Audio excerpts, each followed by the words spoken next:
இந்த படத்தோட டைரக்டர் யாரு பாத்தீங்கன்னா தமிழ் சினிமாவோட 2K கிட்ஸ் டைரக்டர்கள்ல ஒரு ரொம்ப ஸ்பெஷலான டைரக்டர், நல்ல ஒரு டேலண்டான டைரக்டர். ஏன்னா ரஜினியை வச்சு படம் எடுத்து அந்த படத்தை ஹிட் படமாக்குறதுங்கிறது ஒரு சாதாரண ஒரு திறமை கிடையாது. அது இப்போ உள்ள 2K கிட்ஸ் டைரக்டர்களுக்கு ரொம்ப கஷ்டம். 2K கிட்ஸ் டைரக்டர்கள்ல ரஜினியை வச்சு ஹிட் படம் கொடுத்த முதல் டைரக்டர் நம்ம இப்ப பேசிக்கிட்டு இருக்கிற டைரக்டர் தான். அது மட்டும் இல்லாம அந்த டைரக்டருக்கு இன்னொரு பெரிய ஸ்பெஷாலிட்டி என்னன்னா, தமிழ் சினிமால முதல் முறையா ஒரு சினிமாக்கு ப்ரீக்வல் எடுத்த முதல் டைரக்டர் இந்த டைரக்டர் தான். ஆனா இவர்கிட்ட உள்ள ஒரு சின்ன ஒரு பிரச்சனை என்னன்னா, இவர் தன்னோட எல்லா படங்களுடைய ஃபர்ஸ்ட் ஹாஃப் ஆடியன்ஸ்க்கு ஏத்த மாதிரி எடுப்பாரு, ஆனா செகண்ட் ஹாஃப் சாமிக்கு நேர்ந்து விட்டுருவாரு. அதான் இவர்கிட்ட உள்ள ஒரு பிரச்சனை. சரி, ஓகே, நம்ம ஹீரோக்கு வருவோம். இந்த ஹீரோ பாத்தீங்கன்னா தமிழ் சினிமாவுடைய ஒரு மிக ஒரு டேலண்டான ஒரு நடிகர், அருமையான அற்புதமான ஒரு நடிகர். அப்படியே நம்ம ஜியான் மாதிரி தான் 2013 இருந்து ஒரு ஹிட் படம் கொடுக்கறதுக்காக அப்படி போராடிட்டு இருக்காரு மனுஷன். இவருக்கு பின்னால வந்து சிவகார்த்திகேயன், தனுஷ், பிரதீப் ரங்கநாதன் எல்லாம் இவரோட ஹிட் படம் கொடுத்து நல்லா முன்னேறி போயிட்டாங்க. ஆனா இவர் தான் பாவம் ரொம்ப கஷ்டப்பட்டு இருக்காரு.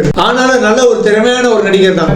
அப்படிப்பட்ட ஒரு சிறப்பு வாய்ந்த நடிகர் இருந்து நடிச்ச இந்த படம் தான் கடந்த 2025 மே 1 ரிலீஸ் ஆகி இவர் படம் கூட போட்டி போட்ட ஒரு ஃபேமிலி கூட மோதி மூக்கறுபட்டது இவருடைய படம். இப்ப என்ன படம் கண்டுபிடிச்சீங்கன்னு நினைக்கிறேன். ஆமா, கார்த்திக் சுப்ராஜ் டைரக்ஷன்ல சூர்யா, ஜோஜு ஜார்ஜ், பூஜா கிட்டே நடிச்ச ரெட்ரோ தான் அந்த படம். 65 கோடி ரூபாய் பட்ஜெட்ல தயாரிக்கப்பட்ட அந்த படம் முதல் நாள் பண்ண கலெக்ஷன் பாத்தீங்கன்னா 32.4 கோடி ரூபாய். இந்த படம் இந்தியா ஃபுல்லா பண்ண கலெக்ஷன் பாத்தீங்கன்னா 60.4 கோடி ரூபாய். வேர்ல்டு வைடு இந்த படம் பண்ண கலெக்ஷன் பாத்தீங்கன்னா 96.97 கோடி ரூபாய். இந்த படம் டெக்னிக்கலா பார்க்கும்போது நல்ல படம் தான்.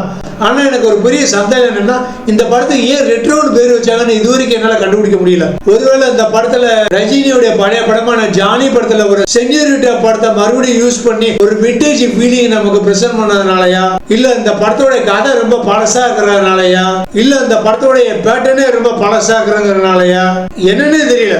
ஆனா இந்த டைரக்டர் பண்ண ஒரு மிகப்பெரிய ஒரு தரமான சம்பவம் என்னன்னா, இதுக்கு முன்னால இதே நடிகரை வச்சு டைரக்ட் பண்ண சிறுத்தை சிவாவை நம்ம எப்படி திட்டிக்கிட்டே இருந்தோமோ, ரெட்ரோ படத்துக்கு கங்குவா எவ்வளவு பரவாயில்லன்னு அதே சிறுத்தை சிவாவை நம்ம எல்லாரும் வாயார பாராட்ட வச்ச டைரக்டர் தான் நம்ம கார்த்திக் சுப்ராஜ்.